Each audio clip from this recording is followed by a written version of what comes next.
Hey, what's going on YouTube? We have another amazing pickup video to do today. What?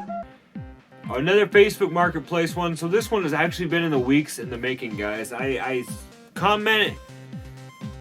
contacted this person. Actually, they contacted me a few weeks ago when I made a post on Facebook asking for any retro games that anybody might have that they want to get rid of.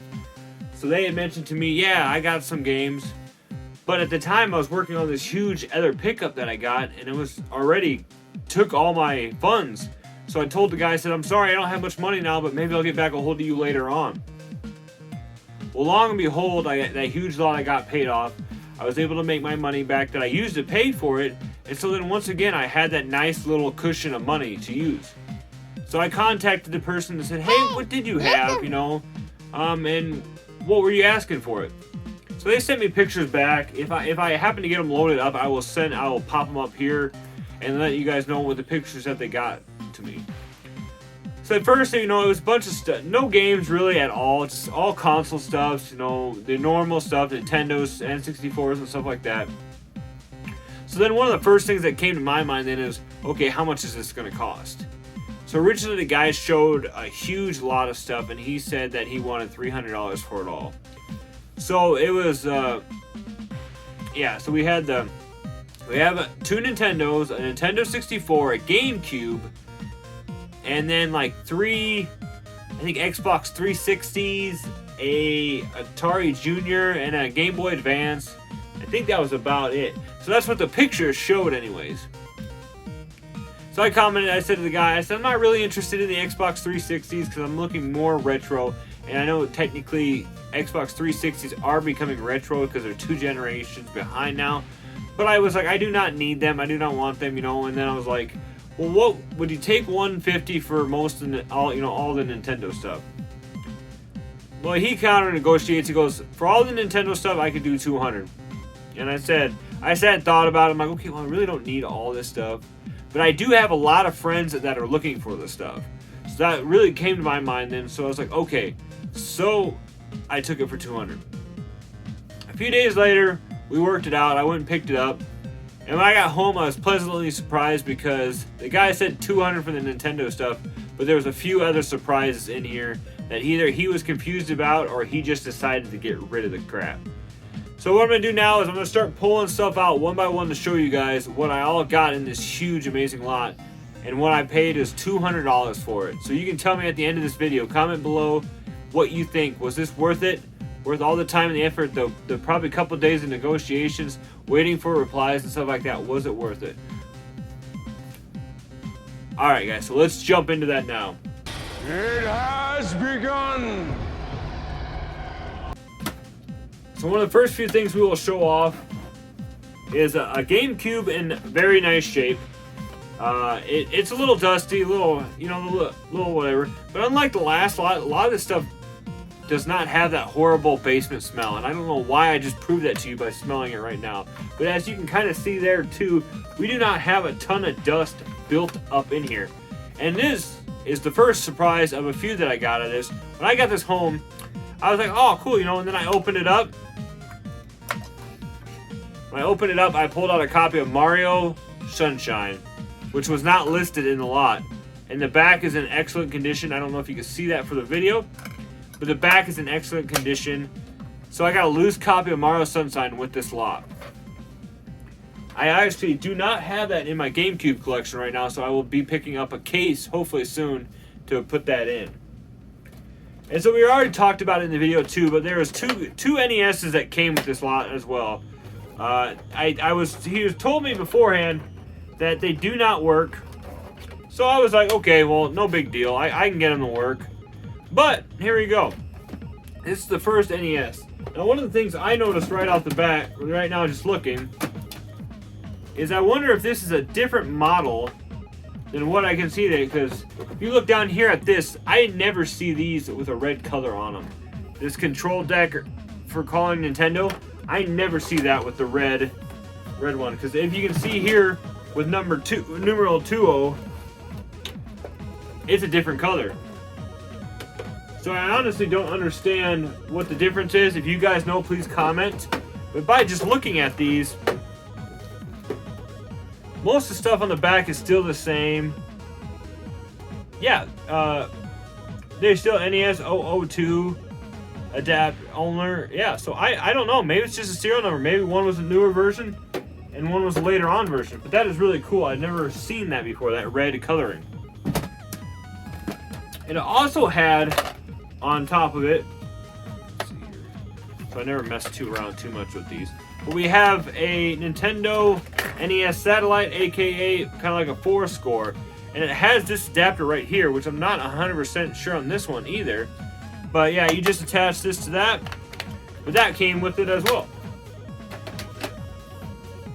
You got your normal zapper. Clink, clink, clink, clink, clink, clink.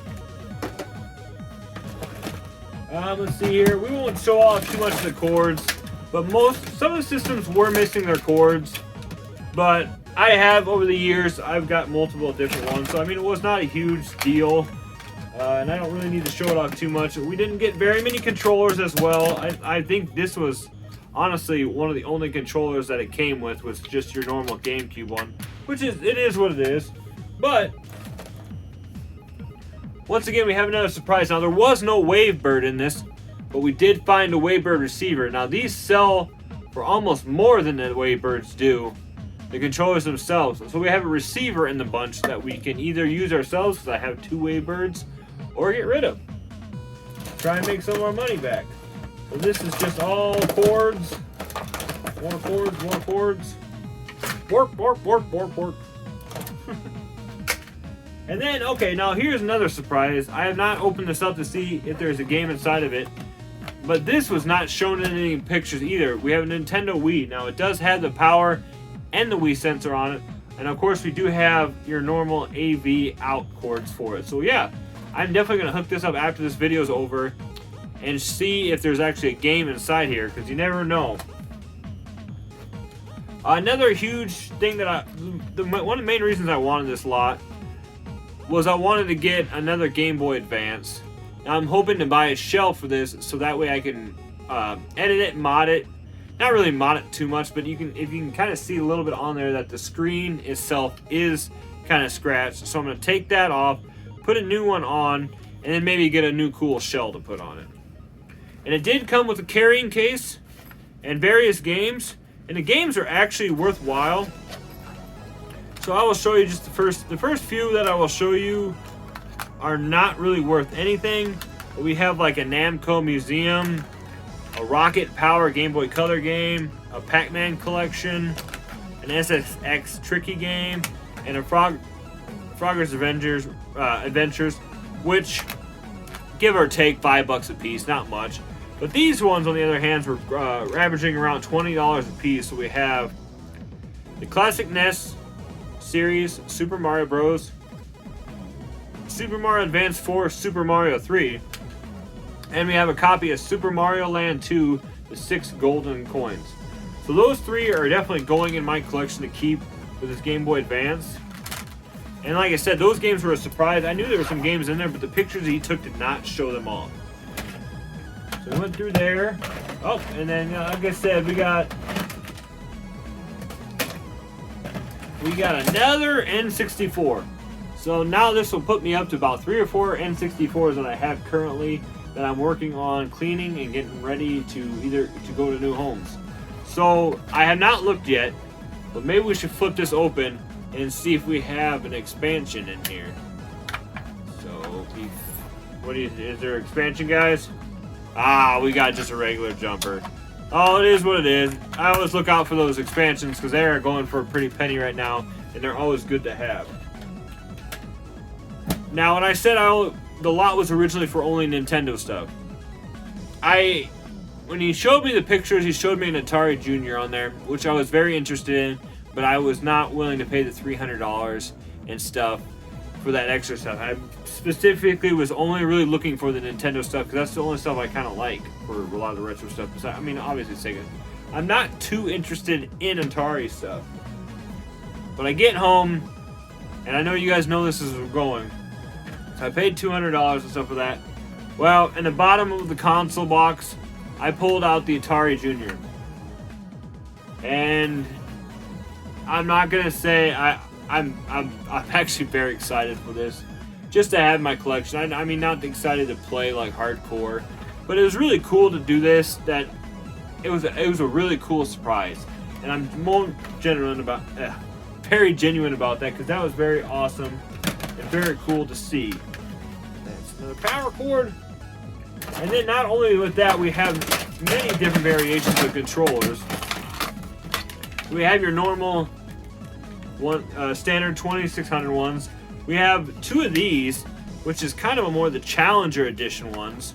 So they are more, you can suction cup them to your table, and they can use them more for arcade games. And it has 2 buttons instead of the 1. And then we have your classic paddle turner knob ones. So that was really awesome to come across. And to top it all off,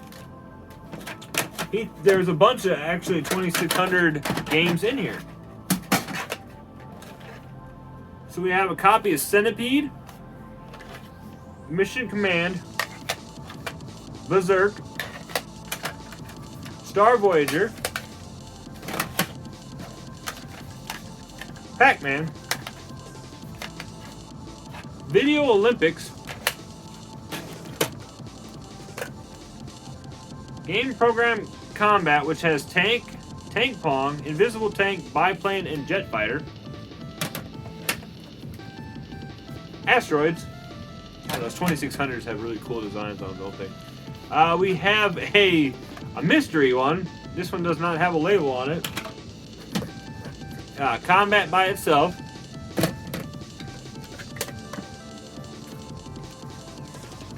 Bowling. And we also have a copy of the infamous E.T. the Extraterrestrial. Well, there you have it, guys. Just want to thank everybody for watching this video and talking about how blessed I am lately with all these pickups. I've already kind of mentioned before in the last video that I'm going to probably take a break from going after these large ones, because I still have a bunch of my other stuff that I had to go through. And I'm starting to feel almost like a retro store here, because I have totes and totes of stuff that I got to work on either cleaning up or fixing stuff on them to get them ready to go to new homes. So like always, you know, we talk about it and stuff like this, I'm not necessarily always a reseller. I do this as a hobby, as a collector. And a lot of times I will work on selling this stuff to collectors for decent prices to at least make my money back, and maybe a little extra just to fund my collection a little more. I hope you enjoyed this video, guys. Let me know in the comments below what you guys think, and thank you guys for watching, and have yourself a great day. Stay retro, my friends.